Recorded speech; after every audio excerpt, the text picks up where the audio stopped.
الحمد لله رب العالمين ولا عدوان إلا على الظالمين والصلاة والسلام على سيدنا ونبينا محمد رسول الله الأمين وعلى آله وصحبه الطيبين الطاهرين إلى يوم الدين. يا أيها الناس اعبدوا ربكم الذي خلقكم الذين من قبلكم لعلكم تتقون. يا أيها الناس اتقوا ربكم الذي خلقكم من نفس واحدة وخلق منها زوجها وبث منهما رجالا كثيرا ونساء واتقوا الله الذي تساءلون به والأرحام إن الله كان عليكم رقيبا. يا أيها الذين آمنوا اتقوا الله وقولوا قولا سديدا يصلح لكم أعمالكم ويغفر لكم ذنوبكم ومن يطع الله ورسوله فقد فاز فوزا عظيما. أما بعد أوصيكم أيها الإخوة المؤمنون ونفسي قبلكم بتقوى الله وطاعته ولزوم أوامره وكثرة مخافته، فإن التقوى شعار المؤمنين ودثار المتقين ووصية الله تبارك وتعالى في وفيكم وفي الخلق أجمعين. فقد قال الله سبحانه وتعالى في محكم كتابه: واذكروا إذ أنتم قليل مستضعفون في الأرض تخافون أن يتخطفكم الناس فآواكم وأيدكم بنصره ورزقكم من الطيبات لعلكم تشكرون. مسلمانانی بەڕێز و خۆشەویست، برایانی ئیماندار، بە هەزاران جار سپاس و ستایشی بەردەوام لۆ خودای گەورە و میهرەبان و سەلام و ڕەحمەتی خوای پەروەردگار لەسەر گیانی پاک و خاوێنی پێغەمبەری خۆشەویستمان حەزرەتی محەممەد المستەفا وەلۆ سەر تێکرای ئال و بەیت و مار و خێزانی، وەلۆ سەر هەموو ئەسحابە گیان فیداکارانی، وەلۆ سەر تێکرای زانایان و پیاوچاکان و خەمخۆرانی ئیسلام لە هەر جێیەکی هەبن هەتا ڕۆژی قیامەت بە پیا و ئافرەتەوە. خۆشەویستینە ئیماندارینە، داواکارین لە خوای پەروەردگار لە گوناهی هەموو لایەکمان خۆش بیت ئینشاء الله، بە سەربەرزی دنیا و قیامەتمان بکات و خوای پەروەردگار موفقمان بکات لۆ ئەوەی لە خزمەت ژیاننامەی پێغەمبەری خۆشەویستدا صلی الله عليه وسلم دەرس و ئامۆژگاریەکی زۆری لێوەربگرین ئینشاء الله، بە تایبەت بەشی هیجرەتکردنی ئەو پێغەمبەرە خۆشەویستەی صلی الله عليه وسلم کە بەشی دووهەمیانە دە خزمەتی داینە ئینشاء الله. بزانین ئەو پێغەمبەرە ئازیزە، ئەو سەرکردە گەورە و بەڕێزە، ئەو شافیعی ڕۆژی قیامەتە، ئەو نەجاتدەرە و بە منهەجی جوانی خۆی لە ئومەتی لە دنیا و لە قیامەتدا مای سەربەرزە هەر کەسێک ئیقتیدای پێوە بکا و دە خزمەتی دابی ئینشاء الله. خۆشەویستینە، هەروەکو لە وتاری ڕابردیدا ئاماژەمان پێکرد نوێبوونەوەی سەری ساڵی هیجری واتە ساڵی قەمەری 1437 دەبیتە 1438 لە ژیاننامەی پێغەمبەری خۆشەویستە صلی الله عليه وسلم. لە تەمەنی ئەوڕا هەتاوەکو ئێستا ئەو هەندە ساڕەیە بەسەر ژیاندا، بەسەر چرخدا، بەسەر کەون و کائیناتدا، بەسەر ئینسانەکاندا تێپەڕ بووە. بزانین ئەمەی ئومەتی پێغەمبەر صلی الله عليه وسلم کە خاوەنی زۆر نیعمەتی گەورەین، یەکێک لەو نیعمەتە گەورانە نیعمەتی ئیمانە، نیعمەتی ئیسلامە، نیعمەتی قورئانە، نیعمەتی پێغەمبەری نازدارە صلی الله عليه وسلم. و ئەو پێغەمبەرە خۆشەویستە سەرقافرە و پێشەوا و مامۆستا و جێگەی ئیقتیدایە لۆ هەر کەسێک لەسەر ڕەوشت و مەنهەجی ئەو بڕوات. و ئەو ئێش و ئازار و ماندووبوونەی کەوا لە ناو مەکەی پیرۆزدا لە تەمەنی 40 ساڵیدا کە خوا ئەیکاتە پێغەمبەر صلی الله عليه وسلم و قورئانی لۆدا ئەبەزینیت، لە یەکەم ڕۆژدا لە یەکەم چرکەی جێڕانەوەدا کەسانێک هەبوون بڵێن باوەڕت پێ ناکەن ئەی محەممەد صلی الله عليه وسلم، کەواتە زۆر ئاساییە هەتا ڕۆژی قیامەتش بەرەنگاربوونەوە و بەرپەرزدانەوەی ئەو پێغەمبەرە خۆشەویستە یان دینەکەی یان هاوشێوە و سەحابەکانی یان شوێنکەوتوانی تا ڕۆژی قیامەت خەڵک بڵێن یان باوەڕ ناکەین. و هەروەها ئەو ئێش و ئازارێکەوە بۆ پێغەمبەری خوا صلی الله عليه وسلم دیاری کرا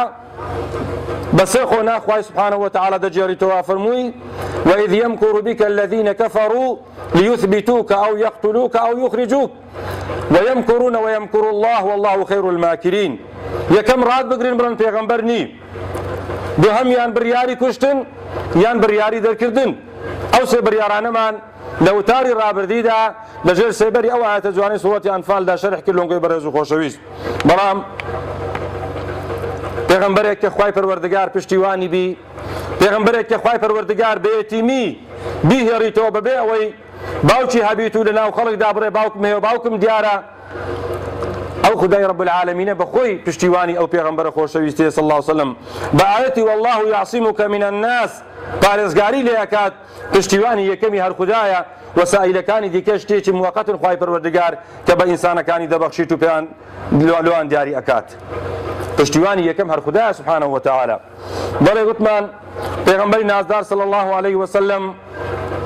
دەورەی ماڕی پێغەمبەری خوا تۆخ کرا بە سەدان کەس بە تایبەتی لەوانەش کەوا مجەهەز بوون ئامادەکرا بوون لە هەموو جۆرە چەکێکی ئەو وەختە بە سەد کەسی ئامادەکرا و لە گەورەترین تەدریبی ئەو وەختەدا کە بە عەقڵ و شعوری ئینسانەکان هیچ هێزەک و هیچ گەنجەک و هیچ شەبابەک لەوە بەقەوەتر و بەهێزتر شمشێر ڕانەوەشینن وەکو ئەوانەی ئەبوجەهل ئامادەی کردبوون لۆ پێغەمبەر صلی الله عليه وسلم بەڵام خوای پەروەردگار ئەو پێغەمبەرە خۆشەویستە چەند مەعجزەیەکی پێبەخشی یەکیان لەوەی کە خوا ئاگاداری ئەکاتەوە ئەفەرمێ ماڕی خۆت بەجێ بێرە ئەی محەممەد صلی الله عليه وسلم و هیجرەت بکە ئەوە بوو پێغەمبەری نازدار صلی الله عليه وسلم لە پشتی خانیەکەیەوە دەرگایە کونێکی ئەکاتەوە و لێدا ئەڕوات و خدای پەروەردگارش حفزی ئەکا و سەتری ئەکات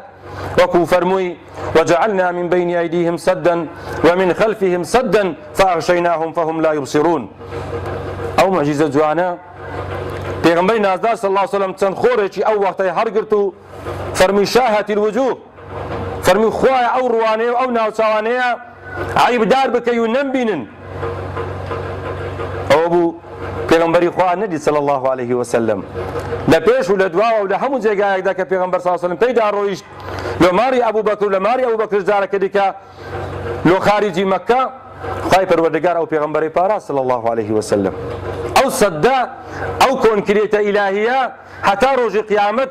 لۆ هەموو ئومەتیشی بەردەوامە کەسێک بە تەواوەتی احتیسام بە خوای گەورە و دینەکەی وە بکە وەکو خوای گەورە داوامان لێکە وعلى الله فليتوكل المؤمنون تەنها لەسەر خدا پشت بەستن ئەی ئیماندارینە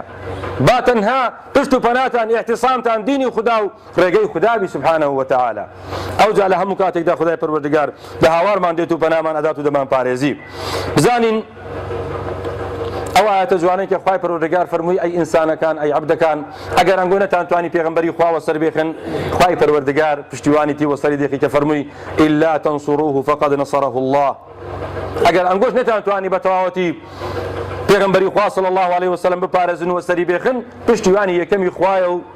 ڕێگەم لۆ دیاری کردیە و ئەوانەی شوێنشی ئەکەون ئەوانش گەورە دەکەم و پارێزگاریان لێ یەکەم تا ڕۆژی قیامەت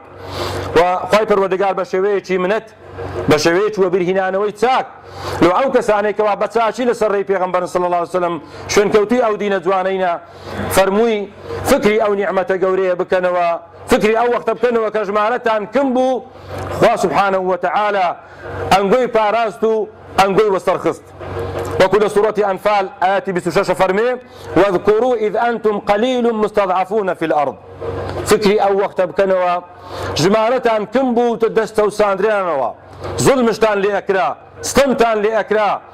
ئەو سەحابە بەڕێزانەی کەوا ئیمانیان بە پێغەمبەری خوا هینابوو صلی الله عليه وسلم و کە سوکاریان نەبوو پشت و پەنای بەقەوەتیان نەبوو لە ناو بازاڕی مەکەدا تووشی چێش و ئازارێک و مشەقەتێک دەبوون پەنا بە خوای گەورە لەوانە بیلالی حەبەشی ڕەزا و ڕەحمەتی خوای لێ بیت هەتا دوای ئەوە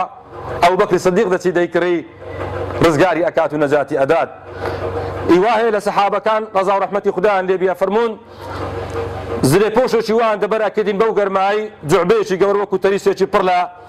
بەردی سۆرکراییەوە لە بنیاندا ئەنان و دەبەرشیان ئەکردین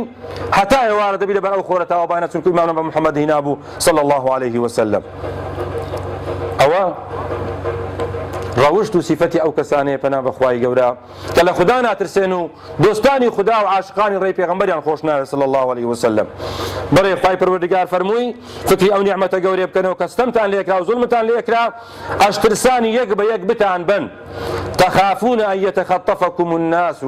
فآواكم بەڵام خدای پەروەردگار ئێوەی پاراست و داڵدەی غەمی ئێوە بوو پشت و پەنای لەنگۆ پێیا کرد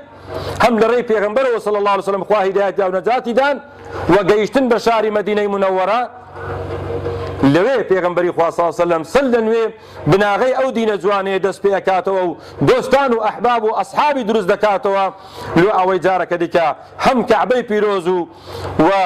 ئەو بتپەرستەی کە لەناو کەعبەدا هەیە بە قۆناغەکی دیکەی نوێ لە قۆناغەکی دیکەی نوێ خوا سبحانه وتعالى فتحی ئەوێ بە خزمەت پێغەمبەر ئەکا بە قسمەتی پێغەمبەر و ئەسحابی کرامی ئەکات ڕەزا و ڕەحمەتی خوددا لە هەمویان بیت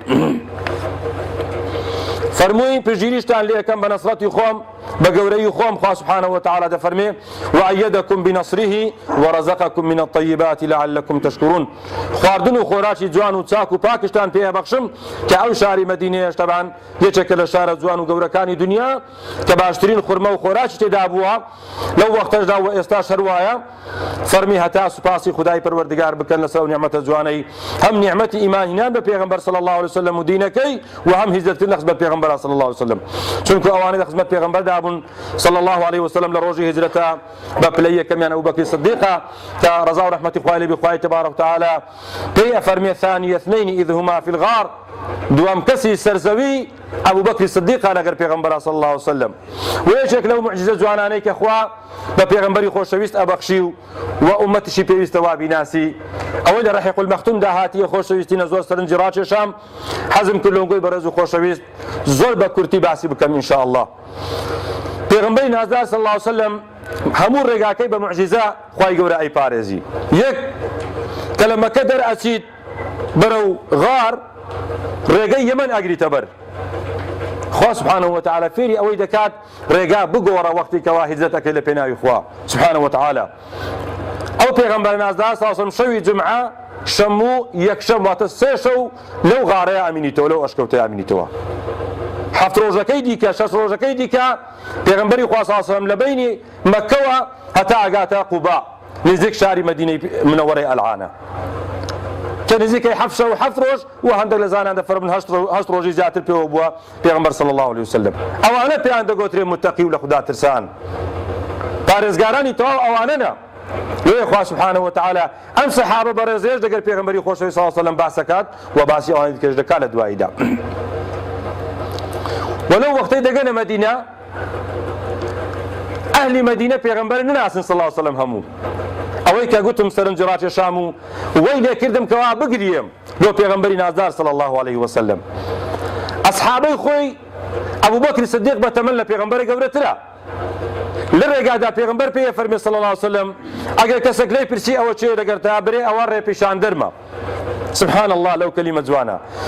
خەڵکەکە ئەوەی ئەوانەی پێغەمبەریشان نەناسی بایە صلی الله عليه وسلم و یان ئەبوبەکریان بەتەنێ بناسی بایە کاتێک پرسیاریان لێ کرد ئەوە چێ دەگەردای فەرموو ڕێپیشان دەرمە هەم لە دنیا و قیامەت پێغەمبەری خوا صلی الله عليه وسلم مای هیدایەت دانا لە ئەبوبەکر و هەموو ئومەتیشی و هەروەها کە ئەگەتە مەدینە چەند ڕۆژێکە خەڵک چاوەڕێی پێغەمبەرەکە صلی الله عليه وسلم داخوا کەنجی ئەگاتە جێ جارۆ بوو لە سیبیانێتان نێوڕانێ لەسەر دارخورماکانی برند ڕائوەستان داخوا کەنجی ئەو نازدارە ئەو عەزیزە ئەو خۆشەویستە ئەو سیفەت ڕەئوف و ڕەحیمەیە ئەگاتە جێگە کە ڕەحمەتەن للعالەمینە کە ئەگاتە جێ بە شێوەیەکی وا پێغەمبەری خوا صلی الله عليه وسلم بە سرودی تەلع البەدر عەلەینا پێشوازی لێ ئەکرێت کە ئینشاءالله بەشێکی لێ باسەکەم ماوەیەکی زۆر کەس پێغەمبەر ناناسی صلی الله عليه وسلم نازانن چی هە پێغەمبەرە چی هە ئەبوبەکر سیدیقە بەڵام لەبەر ئەوەی ڕۆژ لە پێغەمبەرە ئەدا صلی الله عليه وسلم ئەبوبەکر سیدیق بە جلکی خۆی سێبەر لە پێغەمبەر دروست دەکات صلی الله عليه وسلم ئەوجا خەڵک ئەزانێ ئەوەی دانیشتی پێغەمبەرە و ئەوەی دیکە ئەبوبەکر سیدیقە سبحان الله العظیم یعنی نە مەدالیەک نە شجاعەیەک نە پەڕۆکێکی مەکە نە پەڕۆکێکی مەدینە پێغەمبەر مەبەستی نەبوو لە خۆی قەیم بکات و هەتا ئەو گەلوولەتەوەی ڕزگارەکە و بەرەو خوداپەرستی دەینی بەڕکم لا إله إلا الله محمد رسول الله ئەو دروشمە وەحیە مەبەستی بووە بگەینیتە جێ نەک جلک و بەرگ و قەومونەتەوە بە سێبەر زانیان ئەوەی ڕاوەستاوە ئەبوبەکرا ئەوەی دانیشتیشە پێغەمبەر رسول الله صلی الله عليه وسلم هیچ جلکێکی جودا فەروایەکی جودا مەندیلێکی جودا ڕەشپۆشیەکی جودا سپیپۆشیەکی جودا بۆ پێغەمبەرەوە نەبوو صلی الله عليه وسلم ئەوەی پێوە دیار بوو کە ئەسحابەیەکی پەروەردەکردیە سێبەری لێکرد لە سێبەرەکەی خەڵک زانی ئەوەی دانیشتیە پێغەمبەر صلی الله عليه وسلم و زیارەتیان ئەکرد یەک بە یەک داهاتنە خزمەتی دەستیان ماچ ئەکرد بە خێراتنیان لێ ئەکرد بەوە زانیان ئەوەی ڕاوەستاوە ئەبوبەکرە و ئەوەی دانیشتی پێغەمبەری نازدارە صلی الله عليه وسلم چونکە ئەوە ئامانج و ئیشەکەی بوو ئەوە نەبوو کەوا جلک و بەرجی خۆی یان زبانی خۆی بەتەنێ یان دروشمێکی خۆی لە مەکەوە بینیتە مەدینە بەخەرچی بناسینی نەوەڵڵا ئەو تەبلیغە ئیلاهیەی کە پێی ڕاستپاردرا بوو کە ئەفەرمێت ئین ئەنە ئیلا ڕەحمەت مهدات ڕەحمەتێکم خوا بە هیدایەت دان و ماوەی ڕووناکای و ڕزگارکردنی بەشەرەکان خوددا ئەمنی ناردیە ئەوە ئیش و ئامانجی بوو پێغەمبەر صلی الله عليه وسلم وأو سرود جوانيك وأهل مدينة بهمو تنو توجكانيوا بهمو بشكانيوا تأوي مسلمان وإيماني بينا تأوينا مسلمان وزولكو يهود كانش لو يبوينا هم ينهاتنا بيشوازي بيغمبر صلى الله عليه وسلم نشيدك سرودك أو سرود جوانيك كدري أفرمي طلع البدر علينا من ثنيات الوداع وجب الشكر علينا ما دعا لله داع أيها المبعوث فينا جئت نورت المدينة جئت شرفت المدينة مرحبا يا خير داع قد لبسنا ثوب عز بعد تلفيق الرقاع أسبل الستر علينا ما سعى في الخير ساع بوشوي متي بيغمبري خواكا صلى الله عليه وسلم أفرمون وما جيت سارده ودركوت لو ما نجي خواهي إلهيك و بيغمبري تيدا روانك لا صلى الله عليه وسلم وهروها شكري خداما للسرع لو او بانقوازي جوانيك خواهي قورا بيغمبري بيروانك كردك او بانقوازي من لو بكاتو نزات من بدالة بتبرستيو تناب خواهي قورا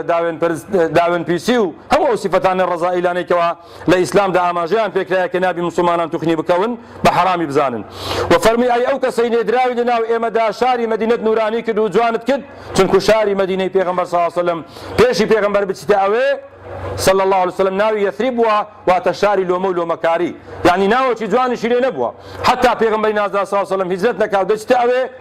وصلحي بيني اوس وخزرز دكات كدو قبيله قال قوري او وقت بوينا حتى مكيه كان يشك لهرم ترسكاني دوي بيغمبر كليديا صلى الله عليه وسلم لو دو قبيله قوري زوره ترسن چونك حتى او دو قبيله يك نبون مكه هیچ مشكله چي دي كي دنيايا نبو كو قبائل دغر يك دي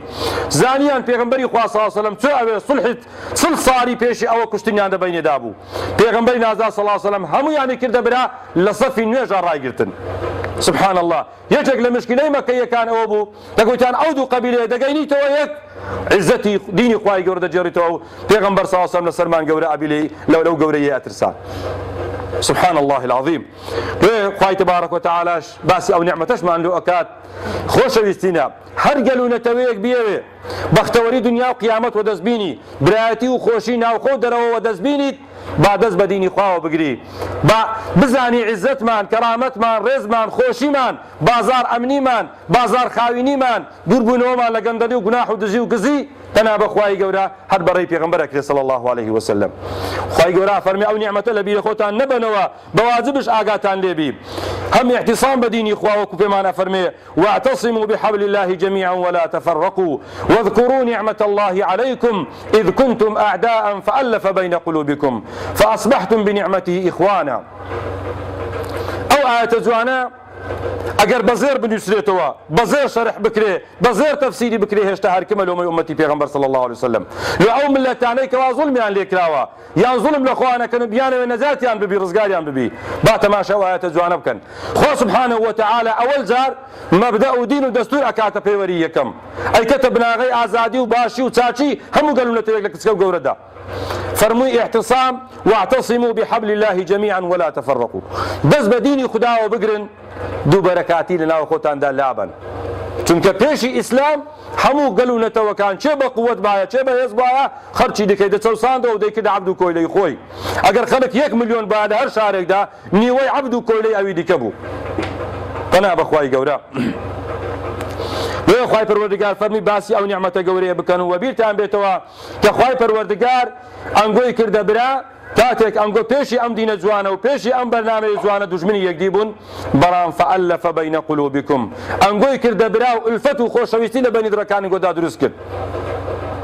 چونکە هەر کەسێک نوێژی بە جەماعەتی کرد هەر کەسێک جمعەی ئەنجامدا هەر کەسێک مانجی ڕەمەزان بەیەکەوە بە ڕۆژی بوو هەر کەسێک حەجی بەیەکەوە ئەنجامدا یەکیان خۆشەوی لەبەرخوا ئەو ئولفەت و خۆشەویستیە بە گەنج و خەزێنەی دنیا ناگۆڕدرێتەوە چونکە خوای تبارک تعالی بە پێغەمبەرە فەرمێ صلی الله عليه وسلم ئەو ئولفەت و خۆشەویستەی بەهۆی خواوە و بەهۆی دینەکەتەوە پێشانی ئومەتی خۆتدایە ئەگەر هەموو سەرزەوی بکەی زێر و گەوهەر و ببەخشی ناتوانە ئەوها بیان کێبرا لو أنفقت ما في الأرض جميعا ما ألفت بين قلوبهم أجر هرتي الدنيا داعية زيرو جوهر ببخشوا يا محمد صلى الله عليه وسلم بيان بدي وكو أولية كبا إيمان وإسلام أو خركت كدي تبرا دوستي يجديو لبرخوا سبحانه وتعالى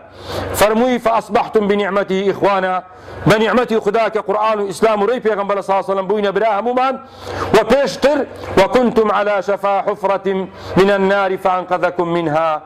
كذلك يبين الله لكم آياته لعلكم تهتدون. سبحان الله. خواهی پروردگار فرمووی ئێوە لەسەر لێواری ئاگر بوون پەنا بە خوای گەورە، خوا ئەنگۆی نەجات دا و ئەنگۆی پاراست و هیدایەتی ئەنگۆیدا، خوای گەورە موعجزە و ئاەتەکانی خۆی لۆ ئێوە ڕۆن ئەکەتەوە هەتاوەکو ڕێگەی خوداناسی و خوداپەرستی بگرنە بەر. ئەو دەرس و ئامۆژگاریانە لە ژیاننامەی پێغەمبەری خۆشەویستە صلی الله عليه وسلم. ئەو پێغەمبەر نازدارە صلی الله عليه وسلم ئیش و کاری لەناو مەدینەدا دەست پێ کرد دوای ئەوەی سولحەکانی لە ڕێ نوێنەرەکانیەوە پێغەمبەر صلی الله عليه وسلم ڕێکی خست و تەواوی کردنە برا ئەوس و خەزرەج. پێغەمبەری خۆشەویست صلی الله عليه وسلم بناغەی مزگەوتی لۆ دامەزراندن وصحابة برزكانيش أو نبو بتن باردن وبن والله جاي إسراحات ما كده وجاري لكارو كاسبي لا والله أوي قوته وطاقتي هبوايا أي فرمو دلوني على السوق رجعي بازار من بيشان بدن تنكو أهل مدينة بيان بقولي أنصاري دعوان لبيغمبرك صلى الله عليه وسلم يا رسول الله بهر يكي بين لماري إما دانشن بس ثروته ساماني إما دكين نيواتيان بوي أيان ديني بلام أصحابه كاني بيغمبر صلى الله عليه وسلم أوي پروردي دستي بيغمبرش بوها صلى الله عليه وسلم حزناك أبتي مالي كس عزيته مشقت بداته لبيناوي دين دا أي فرمو رجعي بازار من بيشان بدن بزاني إيوه تكارو كاسبيك چي شيك دكن أمش لو خمان أو كارو كاسبي دكن حتى خداي پروردگار أمر مان بيكاتو أجرين وسرزي وري خمان بوشوي بيغمبري نازدار صلى الله عليه وسلم أصحاب برزكاني لسر تاكو تاكا كاريو بخشندا وتاري لودان ومزقوتي دقا دروسكرين بيغمبري نازدار صلى الله عليه وسلم يكلوان كلا بداية دا إمامي حمزار لخزمت بيغمبر أبي صلى الله عليه وسلم فرمي يا رسول الله لا تمني أو بنزاودو صالو سساريش دا هل لقر إما بردو لقبنو أوشتانا أشيشوا أفرمي بري يا حمزة أميش بيم خوشا اللهم لا عيش إلا عيش الآخرة واغفر للأنصار والمهاجرة بس رودي خوش بيغمبر صلى الله عليه وسلم هاني أدان بجداري أكد دقريان دا حتى مزقو التواوبو بخوي دستي أدايو وكو عملية شي زور زور باش وتساك چونکە بەخۆی مامۆستای هەموو عەمەلە و خزمەتکارەکان و ئەگەڵ ئەوانەیەکەوە کار و کاسبی دەکەن لێ پێغەمبەری نازدار صلی الله علیه وسلم فەرموو ئەی خودایە هیچ عیش و خۆشیەک نییە ئیلا خۆشی قیامەت نەبی کە بەهەشتەکەتە یا رەبی خودایە لە مهاجر و لە ئەنساریش خۆش بە ئەوانە دە خزمەت پێغەمبەرەکەت دانا صلی الله عليه وسلم کە قورئان شاهدیان لۆ ئەداوە فەرمێ إن الذين آمنوا وعملوا الصالحات أولئك هم خير البرية جزاؤهم عند ربهم جنات عدن تجري من تحتها الأنهار خالدين فيها أبدا رضي الله عنهم ورضوا عنه ذلك لمن خشي ربه. فرمي أوانيك وإيمانيان هنا وكردوي شاكيان أنجام دا أوانا براستي باشترين دروس كلاوي خدانا لسر زويدا إيمان وعمل صالح واتلي أكتك كخواي قورة شهادة توبدا كخواي پروردگار هرد بجيري كخواي پروردگار محبوب وخوشويست بكاد. فرمي پاداشتكيان للاي خداي پروردگار بهشتي جوان ورازاوية كتندها جو قورو باري آوي بجير دا برواتو بأبدشتي دا دمينيو وكز درتناك وكريتيني بلكم كريتي خداي رب العالمين بلكم مقيمو دا مزلاوي خداي رب العالمين لويدا خواي پروردگار فرمي امن لوان رازيمو اوانش لخداي قور رازينا اوش لهم او كسانيه تاروج قيامتك لخدا بترسن رضي الله عنهم ورضوا عنه خواي پروردگار لوان رازيبو واوانش لخداي خوان رازينا كاتب بلقاء خواشات ابينا وان شاء الله بل سر وعدي خدا سبحانه وتعالى او وعدش داني فرمي امش دخوشا كخدا لوان رازيو اوان لخدا رازينا ذلك لمن خشي ربه هولو او كسانيه بدل بيقين براستي لخداي پروردگار بترسن هر ايشك اكن بزامن دي خداي تدا ببينن هر ايشك كناكن لبرتو ربوني خوادا انجامنا دينو ناكن داوا كارين لخداي پروردگار كلا گناهي هم لا يكمان خوش بي ان شاء الله وسربرز دنيا وقيامت مان بكاد وداخل بن مان بمانجي محرم صالي نوي جهنمي پیغمبر صلى الله عليه وسلم بتوانين لنويمينو ديامينك ان شاء الله دوري دو شموس شمد بتنويمينو دياميني امانغا چونكو احتمالي هورو كششمين يان بيت بتوان ان شاء الله لو خداي پروردگار بروجب بين چونكو پیغمبري نازدار صلى الله عليه وسلم فرموي هر كسك تواني نفقي مارو من داري خوي بداتو وتجدا لو خداي پروردگار بروجب بي كفاره يكساري تواوي هي لسر وعدي پیغمبر صلى الله عليه وسلم يا ربي خداي لما خوش به يا ربي خداي عفو مان بكي يا ربي خداي صحتي اختيارك ما خوش بكي يا ربي خوا تمني جنز كان من ببركت بكي ان شاء الله بتايبتي لقونا كان يخندندا ئەلعان دەرگەی قوتابخانە و قوتابخانەکان دەکرێتەوە هەم مامۆستای چاکمان پێ ببەخشە، هەم دەرسی چاک وەربگرین، هەم دەرسی چاک ببەخشینەوە، هەم ببینە ئینسانێکی باش کە خودای پەروەردگار لێمان ڕازی بی. پێغەمبەری خوا صلی الله علیه وسلم اعتزازمان پێوە بکە إن شاء الله. آمين يا رب العالمين. أقول قولي هذا أستغفر الله لي ولكم ولسائر المسلمين، وبعد أعوذ بالله من الشيطان الرجيم. ربنا ما خلقت هذا باطلا سبحانك فقنا عذاب النار فاستغفروه إنه هو الغفور الرحيم. اللهم آمين.